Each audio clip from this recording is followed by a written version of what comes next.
हाँ तो बच्चों क्वेश्चन नंबर 4 देखिए। क्वेश्चन कह रहा है two equal positive charges are kept at points A and B. The electric potential at the points between A and B is studied while moving from A to B.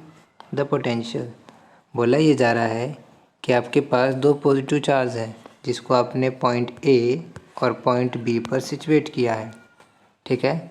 और आपसे ये बोला जा रहा है कि इन चार्जेस की वजह से पोटेंशियल कैसे वेरी कर रहा होगा जब हम ए से बी की तरफ जाएंगे, ठीक है। इन पॉइंट्स पे जो पोटेंशियल आएगा वो कैसे वेरी करेगा, क्या वो लगातार बढ़ता जाएगा कंटिन्यूसली इंक्रीजेज, या कंटिन्यूसली डिक्रीज़ करता जाएगा, या फिर पहले इंक्रीज़ करेगा उसके बाद डिक्रीज़ करेगा।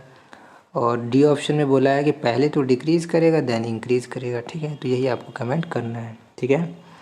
और हाँ एक और बात है इसमें कि ए और बी पे जो पोटेंशियल है उस पोटेंशियल को आपको एक्सक्लूड करना है, ठीक है। उसके बारे में आपको कमेंट नहीं करना है, ठीक।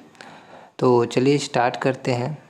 आपको पता होना चाहिए कि जो पोटेंशियल वाला कॉन्सेप्ट है ये कंजर्वेटिव फील्ड्स के लिए होता है कि नहीं, और ये स्केलर क्वांटिटी है एक तरीके का।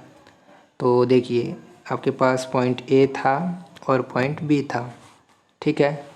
और ये ओरिजिन पर है ए वाला 0,0 मैं मान लेता हूँ, है कि नहीं। आप ए से बी की तरफ जाएंगे, ठीक है। अच्छा इन दोनों पॉइंट्स के बीच का जो सेपरेशन है उसे मैं वह 1 यूनिट मान लेता हूँ, ठीक है। तो मैं क्या करने वाला हूँ, मैं ये करने वाला हूँ कि यहाँ से x दूरी पे जाके इस पॉइंट पर पोटेंशियल निकालूंगा। किसकी वजह से, इस चार्ज की वजह से और इस चार्ज की वजह से।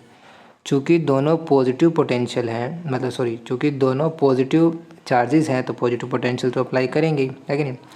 तो इसकी वजह से यहाँ पोटेंशियल और इसकी वजह से यहाँ पोटेंशियल क्या होगा, दोनों को जोड़ देंगे, ठीक है। क्योंकि एडिटिव होता है आपका स्केलर क्वांटिटी, है कि नहीं, ईजीली। तो कुछ नहीं करना, आपको पोटेंशियल का फॉर्मूला पता होना चाहिए। तो पोटेंशियल का फॉर्मूला क्या होता है, V = k/r, ठीक है। जिसमें आपको पता होना चाहिए कि Q जो होता है सोर्स चार्ज होता है और R जो है जहाँ पर पोटेंशियल निकालना होता है, ठीक है। तो देखिए मान लीजिए मैं इसको Q चार्ज कहता हूँ, इसको भी Q चार्ज कर लेता हूँ, ठीक है। तो A वाले पॉइंट्स की वजह से पोटेंशियल कितना आएगा kQ/x, और B वाले की वजह से कितना आएगा kQ/1 - x, ठीक है। तो टोटल पोटेंशियल यहाँ कितना हो जाएगा, दोनों को जोड़ देंगे। अच्छा ये 1 - x समझ आ रहा है ना, टोटल था 1 तो x में से जो बचेगा वो 1 - x ही तो बचेगा, है कि नहीं। तो इस तरीके से आपका ये टोटल पोटेंशियल यहाँ पर आ गया, कहाँ पर, यहाँ पर, ठीक है। तो v पता चल गया total kQ/x plus kQ/1 - x। अच्छा यहाँ पे अगर ध्यान से देखें तो v as a function of x आ गया, है कि नहीं। अच्छा इसको और सिंप्लीफाई करूँ तो मैं k कॉमन ले लेता हूँ और इसको इस तरीके से लिख सकता हूँ कि नहीं लिख सकता हूँ, है कि नहीं। देन फर्दर इसको सॉल्व करूँ तो आप एलसीएम ले सकते हैं, कितना, x × 1 - x, ठीक है। तो यहाँ पर क्या लिखोगे आप 1 - x और यहाँ क्या लिखोगे आप x। तो x से x कैंसिल हो जाएगा, बचा क्या। तो v as a function of x आपको समझ आ रहा है kQ/x 1 - x, ठीक है। थोड़ा और सिंप्लीफाई करें तो समझ आता है क्या कि kQ/x², sorry not x², x - x², ठीक है ना। तो इस तरीके से आपका ये v as a function of x आ गया कि मतलब जैसे जैसे x चेंज होगा तो पोटेंशियल कैसे चेंज होगा वो आपको यहाँ पर पता चल गया, ठीक है।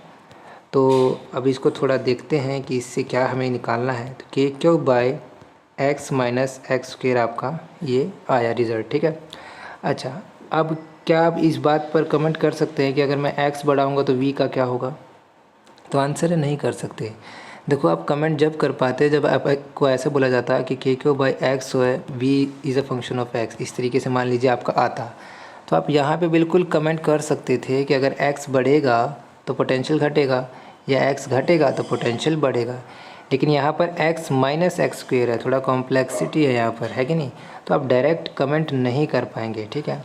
तो मैं ये क्या, तो फिर क्या करें, तो मैं ये कर लेता हूँ कि इसको मैं t बोल देता हूँ, t या कुछ भी नाम ले लीजिए, मान लीजिए a नाम दे दिया, ठीक है। तो v as a function of a आ गया जहाँ पर क्या है kQ/a और ए आपको पता है क्या, ए है आपका x माइनस एक्स स्क्वायर। ठीक है, अब थोड़ा समझने की कोशिश करना। यहाँ तो मैं कमेंट कर सकता हूँ ना कि अगर a बढ़ेगा तो v घटेगा, अगर a घटेगा तो v बढ़ेगा, है कि नहीं। तो मुझे इसी को चेक करना है, ठीक है, कि ये घटेगा कब, बढ़ेगा कब। ठीक है, तो अगर मैं इसकी वैल्यू a की वैल्यू मैक्सिमाइज़ कर दूँ तो v की वैल्यू मिनिमम आएगी, और a की वैल्यू मिनिमाइज़ कर दो तो v की वैल्यू मैक्सिमम आएगी। इस तरीके से कर सकते हैं। ठीक है, तो आप ये बता सकते हैं कि a मैक्सिमम कब होगा, x की क्या वैल्यू होगी कि a मैक्सिमम आ जाए। आ रही बात समझ में क्या कहना चाहता हूँ, x की क्या वैल्यू रहेगी कि a मैक्सिमम आ जाए। ठीक है, तो हम क्या करेंगे, आपको पता है कि यहाँ पर a as a function of x पता चल रहा है हम लोगों को। ठीक है, हम लोगों ने एक नया मतलब इंट्रोड्यूस कर दिया ना एक तरीके से। तो a, अरे ये क्या हो गया, एक मिनट यहाँ कर लेते हैं। a as a function of x आपको पता है। ठीक है, तो मैं अगर डिफ्रेंशिएट करूँ dA/dx और इसको ज़ीरो के इक्वेट कर दूँ तो ये मैक्सिमम वैल्यू आएगी। ठीक है, ये मैथ का थोड़ा हम लोग यूज़ कर रहे हैं यहाँ पर, आपको ये समझ में आना चाहिए। तो आपके पास क्या था, आपके पास था x माइनस एक्स स्क्वायर का डिफ्रेंशिएशन आपको करना है, और मैक्सिमाइज़ करने के लिए आपको इसको ज़ीरो से बराबर कर देना है, ज़ीरो के बराबर कर देना है। तो डिफ्रेंशिएशन के बाद क्या आएगा यहाँ पर, यहाँ आएगा 1 minus 2x is equal to 0, है कि नहीं। तो x की वैल्यू कितनी आ गई, 1/2। तो हमें क्या समझ आया, हमें ये समझ आया कि x की वैल्यू अगर 1/2 होता है ना तो a की वैल्यू मैक्सिमम आएगी।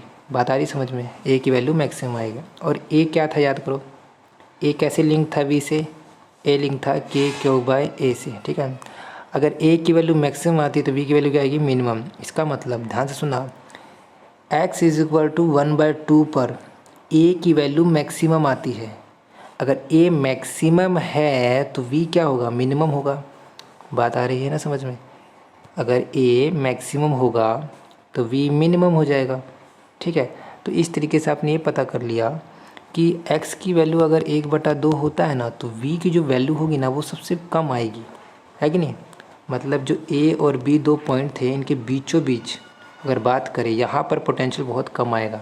अच्छा, ये समझ आ गया।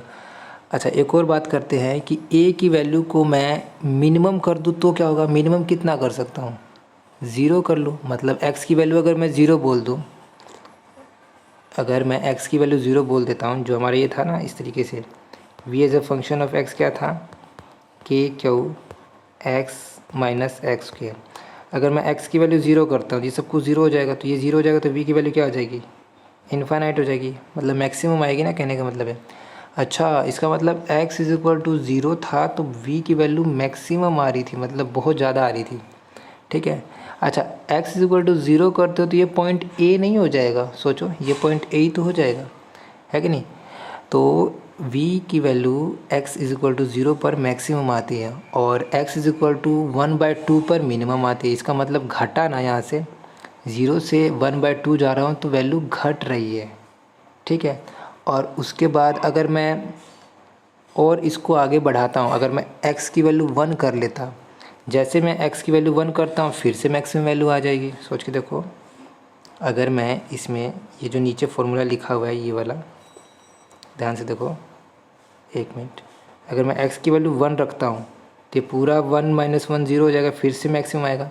इसका मतलब क्या हुआ, इसका मतलब ये हुआ कि a से b जा रहे हैं हम लोग, तो यहाँ पर तो v मैक्सिमम है, यहाँ पर भी v मैक्सिमम है, बीचों बीच मिनिमम वैल्यू आ रही है। इसका मतलब मैक्सिमम से मिनिमम आ रही है, इसका मतलब यहाँ a से बीचों बीच जा रहे हैं तो वह पोटेंशियल क्या हो रहा है, घट रहा है। देन उसके बाद मैक्सिमम हो, इसका मतलब पोटेंशियल बढ़ रहा है। इसका मतलब ये हुआ कि ऑप्शन जो डी है ना, डी, ये आपका सही रहेगा कि ए से बी जा रहे हैं हम लोग, तो पहले डिक्रीज़ होता है, कब तक डिक्रीज़ होता है, बीचों बीच तक। देन उसके बाद पोटेंशियल बढ़ना स्टार्ट करता है, फिर से मैक्सिमम वैल्यू आती है। ठीक है, अगर आप इसका ग्राफ देखें तो ऐसा कुछ ग्राफ बनता है, v वर्सेस ये 1 मीटर मान लीजिए, जो भी था 1 यूनिट था, और ये हम लोग चलो इसको x बोल देते हैं। ठीक है, तो जैसे जैसे हम लोग इधर आ रहे हैं पोटेंशियल क्या होता जाएगा, घटता जाएगा। तो इसका ग्राफ कुछ इस तरीके से आएगा, फिर उसके बाद इस तरीके से। आ रही बात समझ में। तो यहाँ पर सबसे कम वैल्यू आएगी, देन उसके बाद बढ़ता जाएगा। ठीक है, आपको समझ में आ गया होगा। ठीक है, चलिए, थैंक यू।